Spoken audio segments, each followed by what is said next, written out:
Hey everyone, I'm going to apologize right up front for what I'm about to tell you in this video, and I'll explain why in just a moment. You've probably heard the term alien invasive plants before, and if you've ever wondered what that means and why it's important to understand what alien invasives are, then this video is for you.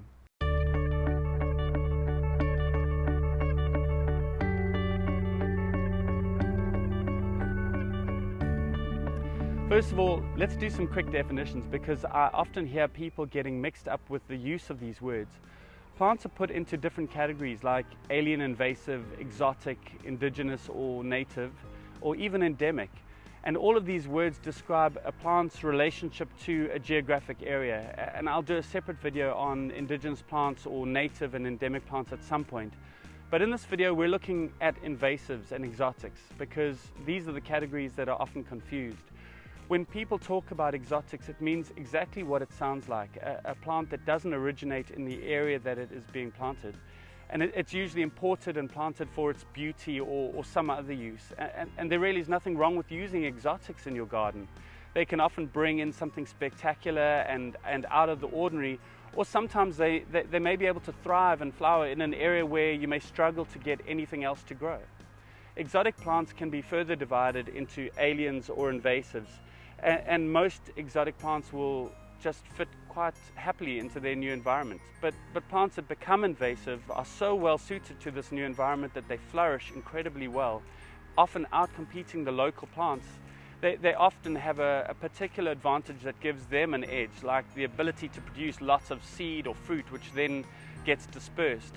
And sometimes it's just an ability to germinate very quickly, or at least just faster than the surrounding vegetation. Often alien invasive plants are very fast growing plants that can grow taller than the surrounding plants and get access to more sunlight.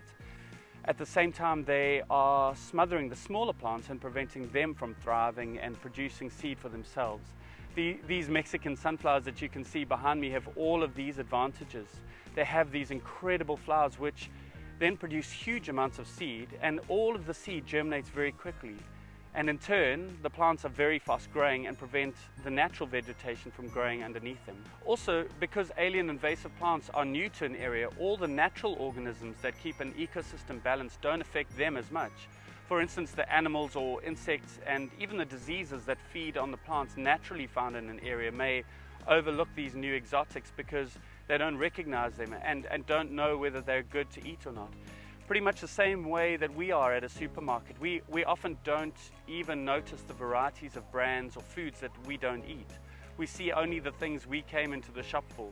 And the problem with these plants taking over is that they're now competing for the same resources like light, water, and space that our sometimes more delicate native indigenous plants need, and sometimes to the point of causing them to go extinct.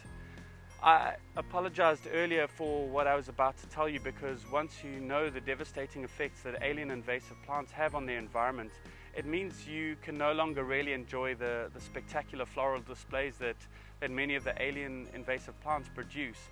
I mean, I can't look at these Mexican sunflowers anymore without thinking about the small plants beneath them that are struggling for food and water and light.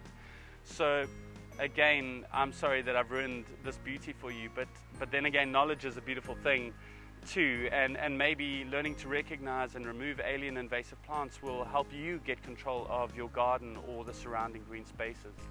So I hope this has helped you understand the difference between an exotic and an invasive plant, and why we need to be better custodians of the gardens and the green spaces and the natural environment around us. Happy gardening.